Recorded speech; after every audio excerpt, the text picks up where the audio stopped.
हरि ओं गुरु ब्रह्मा गुरु विष्णु गुरुदेव महेश्वर गुरुरेवं परम ब्रह्म तस्मै श्री गुरवे नमः। अखण्डमण्डलकारं व्याप्तजनं चराचरं तत्पदं दर्शनं तस्मै श्री गुरवे नमः। अज्ञानतिमिरादेस्य ज्ञानजलशलाकं चक्षुरुन्मीलितं तस्मै श्री गुरवे नमः। चित्रूपण परिव्याप्तं तुलाकं सचराचरं तत्पदं दर्शनं तस्मै श्री गुरवे नमः। मन्मथ श्री जगन्नाथ मद्गुरु श्री जगद्गुरु मदात्मा सर्वभूतात्मा तस्मै श्री गुरवे नमः। गुरुरादिनादिश्च गुरु परमदेवतं गुरु परं नास्ति तस्मै श्री गुरवे नमः। ब्रह्मानंद परम सुखदं केवलं ज्ञानमूर्तं द्वन्द्वादितगणशोषं तत्त्वमसादिलक्ष्यम् एकं विमलं विश्वं सर्वादिसाक्षिभूतं भवातीत तृणरहितं सद्गुरुं नमामि। ओं नमो भगवते वासुदेवाय। नमः जगन्नाथ स्वामीनारायण पतगामी भवत में। नमस्कार दर्शक बंधु, मैं ज्योतिर्विधि हरस कुमार साहू आमर सप्तऋषि दिव्यसन संस्थान चैनल को आपको स्वागत करुच्ची। एबे आमर चतुर्मास सरी जाइछि, देव उत्थान महा एकादशी सरी जोटा कि चतुर्मास रे आमर हरिशयन एकादशी रु देव उत्थान एकादशी पर्यंत कौन शुभ कर्म शुभ कार्य करा जाए नहीं। कौन प्रकार जदि वास्तु अनुसार आम गृह निर्माण करुचे किंबा अन्य कौन शुभ काम करुचे विवाह व्रत ठू आरंभ करी संपूर्ण निषेध अच्छी चतुर्मास जेहेतु हरि होती शयन करते पातलगामी होता से समय शुभ कार्य किसी करा जाए। तेणुक हरिशयन एकादशी हरिशयन एकादशी रु एबे आमर देव उत्थान एकादशी सरी जाइछि। एबे आमर पंजिका मानकरे संपूर्ण रूपे सबु प्रकार शुभाशुभ तिथि नक्षत्र अनुसार सबु सब शुभाशुभ कार्य करें, शुभ मंगल काम करें। तेणुक आपड़ जदि गृह निर्माण करने चाहते मु वास्तुविद हरस कुमार साहू वैदिक ज्योतिर्विधि कृष्णमूर्ति पद्धति नाड़ी पद्धति मध्यम मु आपणकर कुंडली को एनालिसिस करे आ वास्तुशास्त्र माध्यम आपणकर गृह निर्माण कला मु आपण को मार्गदर्शन करें। तो से आपन को गोटे छोटिया जिनस सम्यक जिनस जनाऊँगी। जदि आपण वास्तुशास्त्र अनुसार गृह निर्माण करने को जाउछंती तो निश्चिंत रूपे मु पूर्व एपिसोड रे जेकोसी पूर्व वीडियो माध्यम रे मु आपन को जणाई देछि कि जेतेबेले आपण जेकोसी गृह निर्माण करछंती केमिति करिवे, केमिति 16 डायरेक्शन बाहर करिवे, केमिति आपणकर 16 दिशारु आपणकर 32 दरवाज माने 32टा डोर 32टा हूँ द्वार केमती बाहर करेंगे। तापर 45 देवता भितर किए अवस्थान कर सब जन। जदि प्रथमे भूमि चयन कर तो ये भूमि चयन कर भी प्रक्रिया रही। भूमि आपड़ जदि आप गोटे भूमि नौ कौ दिगरे कौन अच्छी आपण राशि अनुसार भूमि केते प्रजुज्य रही से भूमि रे किछि अस्थि शल्य रही कि नहीं, तो ये भूमिटा आपण केते कंपेरेबल हम केते आपण हो जमती विवाह मेल करा जाउछि सेमती आपणकर से भूमिर राशि भारी आपण राशि संगे कंपेरेबल हम। जदि आपण ग्रह माने गृह निर्माण करुछंती तो भूमिर जो परिधि अच्छी तार क्षेत्रफल अनुसार तार गोटे नागबंध बाहर तार राशि नक्षत्र बाहर आपड़ जी स्क्वायर फिट भितर जी परिमाण भितर आपणकर जदि गृह निर्माण कर संपूर्ण रूप तार गोटे भाग बाहर भाग मथ आपणकर तार नाग जो अष्ट नाग अच्छी अष्टबंध अच्छी ताकू निरूपण करिया पड़िबो।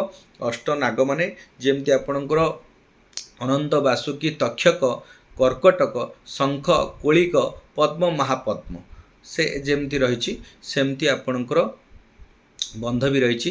कौ बंध कौ नागरे आपणकर कंपेरेबल भल रहिबो सेटा आपन टिके देखिया पड़िबो।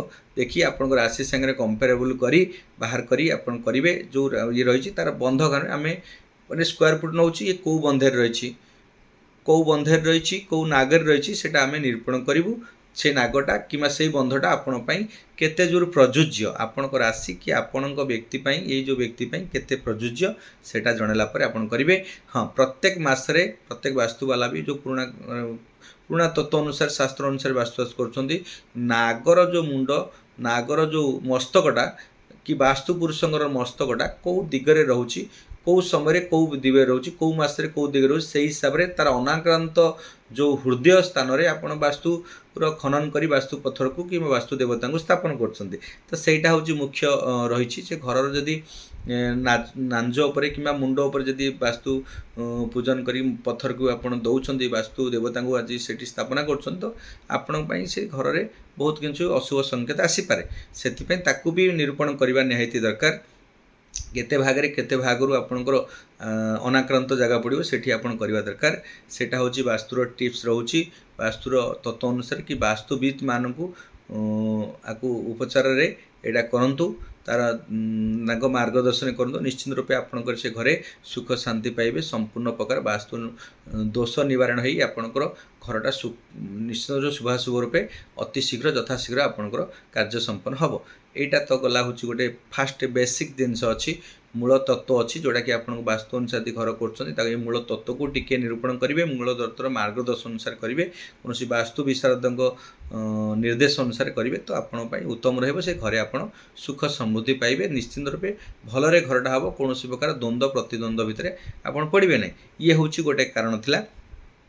तापर आपण भूमि चयन पर आपणकर केतिकी जगार घर करेंगे केतिकी आपणकर जगार जो घर से नागबंध कौन रही है रे तापर आपणकर कौ जगार कौन रखिए सेटा हूँ वास्तु शास्त्र अनुसार सी आपन को मार्गदर्शन करदे जो कौटा अशान्य कोण कौटी हो अशान्य कोण मतलब नॉर्थ ईस्ट कोणटा कौटी पड़ला सेटा आप जाना पड़ो खाली आप कोणटा जो नॉर्थ आउ ईस्ट यहाँ कोणटा नॉर्थ ईस्ट नुह आपंकर 45 डिग्री जो अच्छे नॉर्थ ईस्ट जो 135 डिग्री आसो से साउथ ईस्ट अग्नि कोण अग्नि संयोग करेंगे तापर आमर जोटा हूँ साउथ वेस्ट मैंने 225 डिग्री जो आसा साउथ वेस्ट कर्नर आसो साउथ वेस्ट तापर आमर नॉर्थ वेस्ट माने बाह्य कोण जोटा आपंकर 315 डिग्री आसो से आपंकर आसो हूँ बाह्य कोण कौ जगार कौन रखिए ब्रह्मस्थल मन्मस्थन आपको भी निरूपण कर देखिए कौ पटे आप घर अत्यधिक भल माने सब बड़ घर कले भल हम कौटे आप मुख्य घर करेंगे पिलामानकर पाठ पढ़ापी कौ घर रपणकर न्यू मैरिड पर्सन जो मैंने कपुल जो पिला बहुत रहे